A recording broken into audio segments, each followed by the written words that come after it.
Yo, what's good everyone? Your boy Deke back again with another vid. So news just dropped, I believe it was yesterday, but it's been snowballing into today that Joe Haden wants an extension with the Steelers. He wants to retire with the team.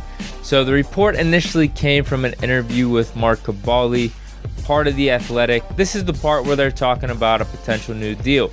Kaboly asked, "You were in the last year of your deal. Do you care?" Honestly, yes. I would rather have a contract for more than this year because I want to end my career here. We'll see what happens. We want to get TJ signed first. Obviously, he's the main priority. A lot of cap space coming down the road. You think you might get something done. Goes on to elaborate. TJ's coming through the pike. Minka, it is what it is. New TV deal. Hopefully they'll get signed and then I'll get signed too. Yeah, so he says in each one of these answers, TJ is the main priority. I have to see what happens with my boy TJ first. We'll figure it out. This and that. But then literally within 24 hours, probably within even 12 hours, half a day, Adam Schefter reports on Twitter, and this is coming from Drew Rosenhaus, Joe Haden's agent, that he has approached the team regarding an extension for his client, who is now going into the last year of his contract. Joe wants to finish his career with the Steelers if possible, Rosenhaus said this morning. So it doesn't look like the whole let's wait for TJ to get his deal done, he's the main priority for the Steelers, is going to be the case for Joe Haden's situation. So now that that's out of the way, we know Joe Haden wants to retire as a Steeler. He approached the Steelers through his agent, Drew Rosenhaus, about an extension. What could the numbers be, and should the Steelers want to re-sign Joe Haden, considering he's up there in age at 32 years old? So the comparison I wanted to make for this one is actually former Steeler cornerback Joe Haden's running mate, Steven Nelson. So he just signed a deal this offseason with the Eagles for 1 year, $3 million. That is a complete steal for the Eagles. I think he was slated at around like $8 or $9 million for the Steelers last year and would have been his salary this season. What happened with the Joe Haden, Steven Nelson situation here in Pittsburgh is that we ended up picking one or the other for cap space reasons. Now, who was the better cornerback last year? There's some people that will say Steven Nelson, others will say Joe Haden. I thought they were pretty much equal. That's why I bring up this number. It's not a long-term deal, but if Steven Nelson is getting $3 million, he plays solid. How much more is that number going to go up in those following seasons? He's a lot younger than Joe Haden, and it seems like they were playing at a very similar level. So could Joe Haden sign a team-friendly contract with the Steelers that is around this number, $3 or $4 million a year? I would have to assume that has to be the case because, one, Joe Haden is the one approaching the Steelers about an extension. He's the one that wants to retire as a Steeler, because if you're the organization, all you have is one more year on Joe Haden's contract. Could he fall off a cliff this year? He's 32 years old. We know there are cornerbacks that have had very successful careers in the NFL, but once they hit that 30 age, it's a different story. I don't think that's going to be the case with Joe Haden. I think he's going to have a fine season, probably borderline Pro Bowl year.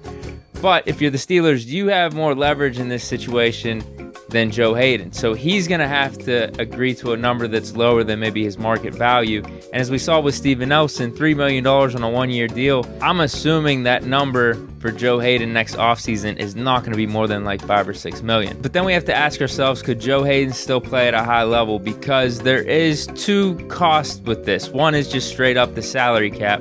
$3-4 million, it's not going to completely kill us, but it is still somewhat significant, knowing that TJ Watt's going to get a mega deal and also Minka Fitzpatrick is coming up as well.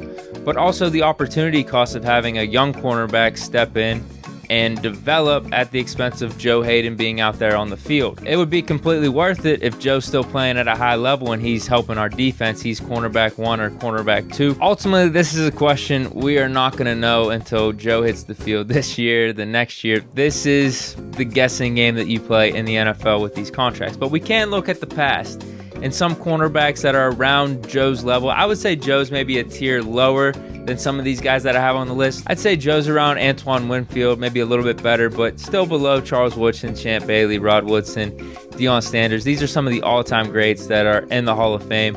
Is Joe going to make the Hall of Fame? I don't think so, but he might make something like the Steelers Hall of Honor. So let's just look at some of these guys' careers and see how they played in the later stages, and then maybe speculate on whether Joe Haden can do it or not. So Charles Woodson, what's crazy about his career is got off to a crazy fast start here in Oakland. 4 Pro Bowls right off the bat, 1 All-Pro.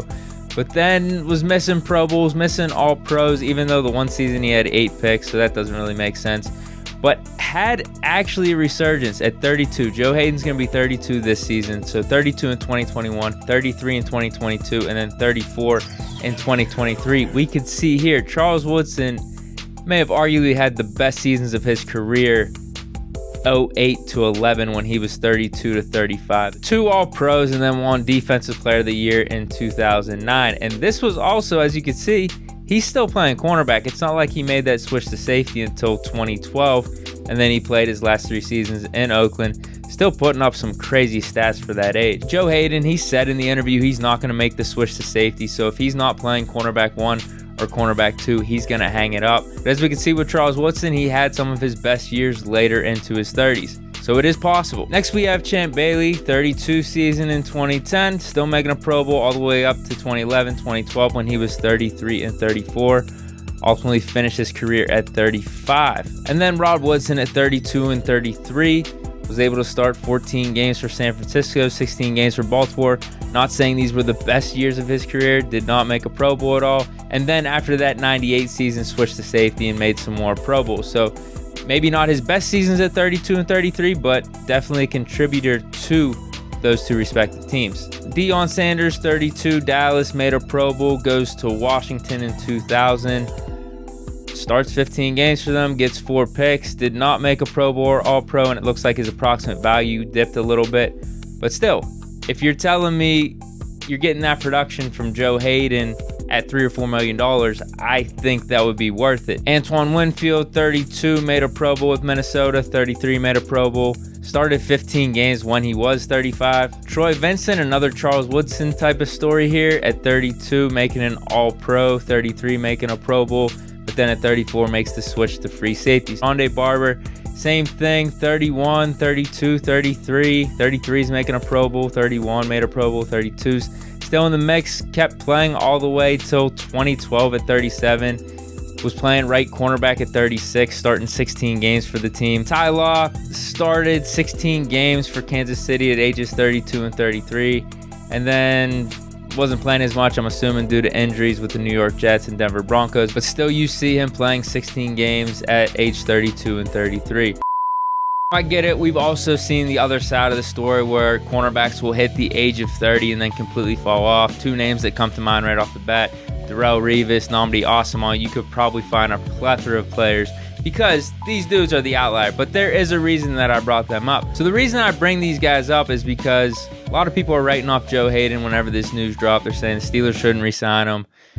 He's washed, he's old, this and that. It's not going to be worth it. But as we can see, it is still very possible to be productive, especially if you're a certain caliber of cornerback. Joe Haden is close to some of these guys, if not even with a few of them, in terms of his NFL career, in terms of professionalism. So we know Joe Haden loves the game. If he could keep his speed, if he could keep his athleticism to a certain level, why can't he still be productive at age 32, at age 33, at age 34?